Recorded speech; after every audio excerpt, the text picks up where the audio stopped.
Hello, Internet. I'm Jackie Fox. Are you ready to get weird? Because this is gonna get weird. But first, I would like to plug something in pop culture right now that helped get me to this line of thought. Also, antibiotics. Antibiotics definitely got me to this line of thought, but the Midnight Gospel. Have you guys seen that? Because it's a really fascinating show that's on Netflix right now, and it's so groundbreaking. It's like nothing that has come before it. It's like if you took an esoteric podcast and filtered it through the absurdity of Adventure Time with the cynicism and gore of Rick and Morty, all broadcast through like the DMT level mindfuckery of Adult Swim at 3 in the morning, if they really didn't care about censorship. It's a show that's inherently trying to push its viewers towards enlightenment, while also simultaneously helping them to realize that enlightenment doesn't really exist and isn't something that we can, as human beings, achieve. We are imperfect, and we will never reach a state of perfection. But that doesn't mean that we should fall into nihilism and not try. It means that we should never stop trying and never allow ourselves to be fooled into thinking that we have reached a perfect state. So that's what I think about the Midnight Gospel, and let me explain to you like where I am now in my thought. So here's the esoteric thought experiment. It's something called the holographic principle. It's something I was introduced to about 10 years ago during my more hippy-dippy esoteric days. And there are things I don't like about that period because there was a lot of like, let's say, pseudoscience involved in that whole like line of thinking and movement, but I think that it brought up a lot of really important things that we should think about. It's just, we shouldn't think of them as like scientific proven principles. We should think of them more as thought experiments that will help make us into better people. So the holographic principle. Now, I'm not talking about like sci-fi holograms, projections into space that appear to have real three-dimensional factors. What I'm talking about is those weird little cards that you could like turn and shift, and they would look different depending on what angle they were being viewed at. So one of the interesting properties of these cards is that you can cut them into pieces. Say, let's say you cut one into 4 pieces. Now, what you would imagine is that you would get 4 pieces of one image. But what actually happens with that type of hologram is that you get 4 little images that are exactly like the first image, just smaller, obviously. So this goes into this esoteric line of thought called as above, so below, which is this idea that at every level of scale, things are kind of exactly the same, and that we're just built of components that are pretty much the same as we are, and that we build up into components that are eventually the same as we are as well. So I think that this is a really important thought experiment. So let me take you through kind of what thoughts it's caused in my head. So first of all, a theory that I was thinking about 10 years ago was this idea that, you know, if everything is the same at multiple levels, if the micro is the same as the macro, as long as you kind of zoom out far enough, could we say that the solar system is basically the same thing as an atom? And I went towards trying to find like a mathematical proof of this. So one of the things I started looking at is there's this principle with an atom where the width, the diameter of the nucleus of an atom is on scale of 1 to 1,000 equal to the farthest out point that it can influence an electron. So let's say if your nucleus is 1 wide, 1 of whatever unit, then it will be able to influence an electron that is up to 1,000 out of that same unit. So the interesting thing about applying this to our solar system is if you look at the width of the sun and make that equal to 1, if you go out to about 975, I think it was, you end up in an asteroid belt that is the farthest point of influence that the sun's gravity has, and we get like these millions of tiny little moons that are circulating around our solar system. So on a certain level, that same principle that applies to kind of the physics of how an atom exists applies to our solar system. So what can we extrapolate to this or from this, and why does antibiotics make me think of this? So one thing to think about is that your body is actually made up of more bacterial cells than it is human cells. I know that's kind of weird to think about, but they exist in this symbiotic relationship with our body. So let's take lactose intolerance, for example. When the human beings started their evolutionary path, we had no way to process milk. Specifically, we had no way to process lactose, and some of us still don't, because, and there's some evidence to show that those specific people grew up in cultures that never really domesticated cows early on, so they never had any reason to start developing colonies of lactobacillus within their gut, and that's why to this day they can't process lactose. There are also people who have caused a certain amount of damage to their gut bacteria who have become lactose intolerant during their lives. And the reason that antibiotics makes me think about this type of stuff is that what we're doing when we take antibiotics is like, we see this problem within our bodies, and our solution to it is to drop what is kind of the equivalent of a nuke onto our gut bacteria, which is a little bit scary. I mean, I'm on antibiotics right now. I'm not saying that you shouldn't take antibiotics, but maybe we should think about this in a different way. So when you think about it like this, and there's also some really interesting evidence that when you look at the largest scale that we've been able to observe the universe, that galaxies connect to themselves in a pattern that looks like the neurons in our brain. So, and this is where this gets the most out there in terms of like weird esoteric theory, but what if we are just the dust on an atom within the brain of a larger being? Something that is like this big, like so large as to be alien and ununderstandable to us type God. Not a God in the religious sense, but just a God in that it is so much bigger than us. And then apply that principle inwards. Think of the things inside of you as being kind of like the equivalent of you on this planet, only inside of your body.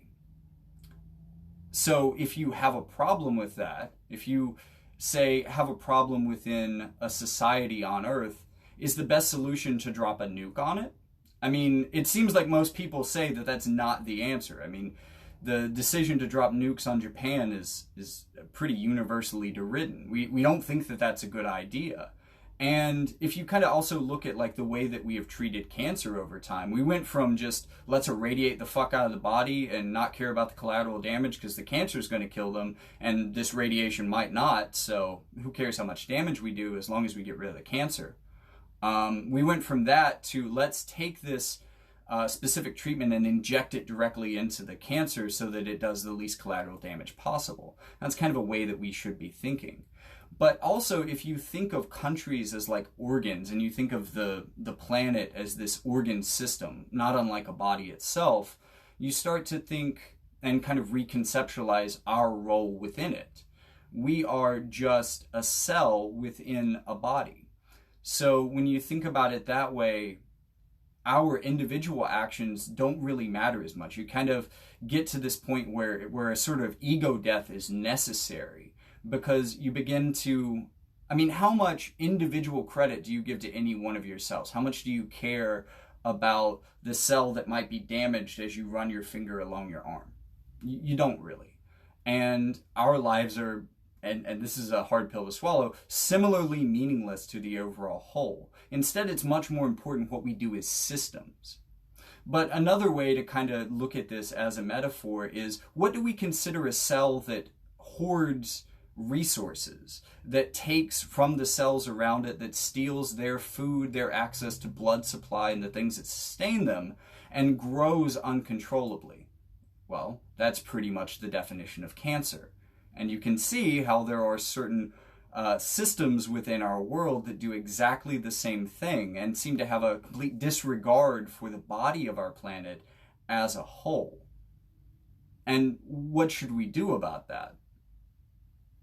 I'm going to leave that question open because I don't want to get into some like legally shady grounds about guillotines and such. But it is important to realize that if we conceptualize our world in this way, then we begin to view an idea like wealth hoarding or resource hoarding as inherently detrimental to the world as a whole and something that should be discouraged and excised.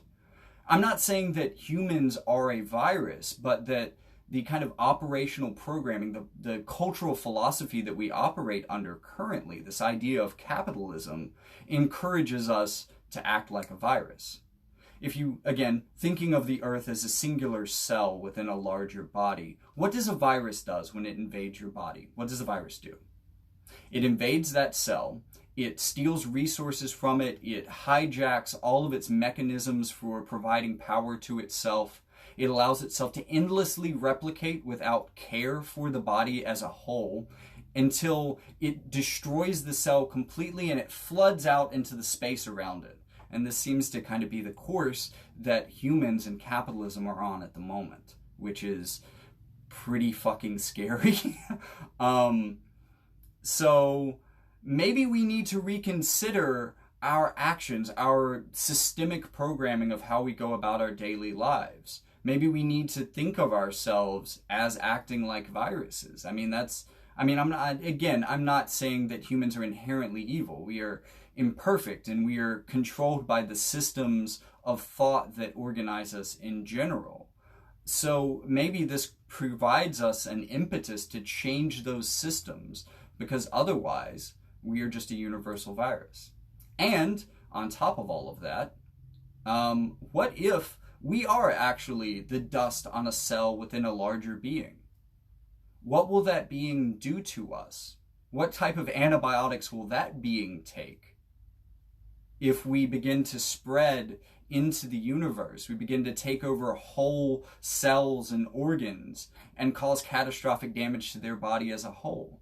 Can we expect that that being would have any more empathy for us than we do for our own gut bacteria when we take antibiotics?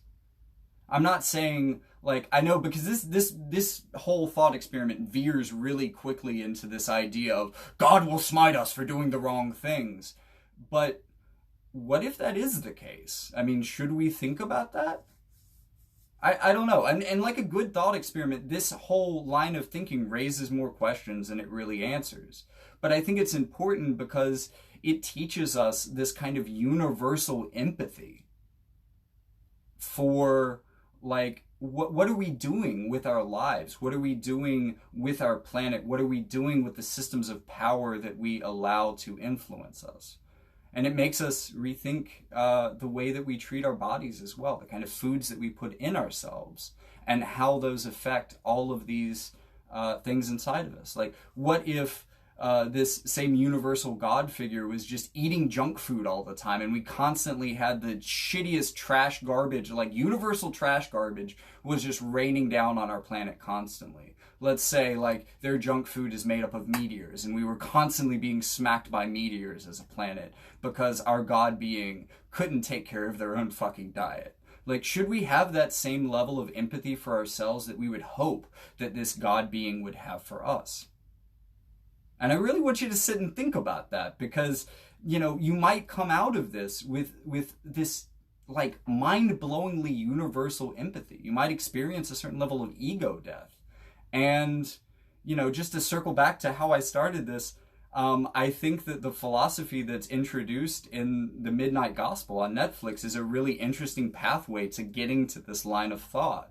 It also speaks a lot about death and understanding and forgiveness in ways that we really need to understand right now, like, especially within a pandemic. These are things that are very worthy of taking up our thought.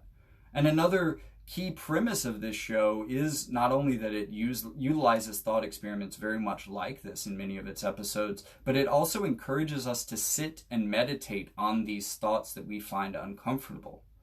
We find them uncomfortable because they are inescapable parts of reality, and we build so much of our lives around denying the unescapable reality, finding some way to look past it or look beyond it or look away from it. But ignoring the function of reality on our lives and on our planet is just a recipe for disaster. So, if your thoughts weren't crazy and dark enough already in this quarantine state, have fun with that one, guys. See you next time. I promise it won't be nearly as wild then. Or maybe it will be. I don't know. This might be fun.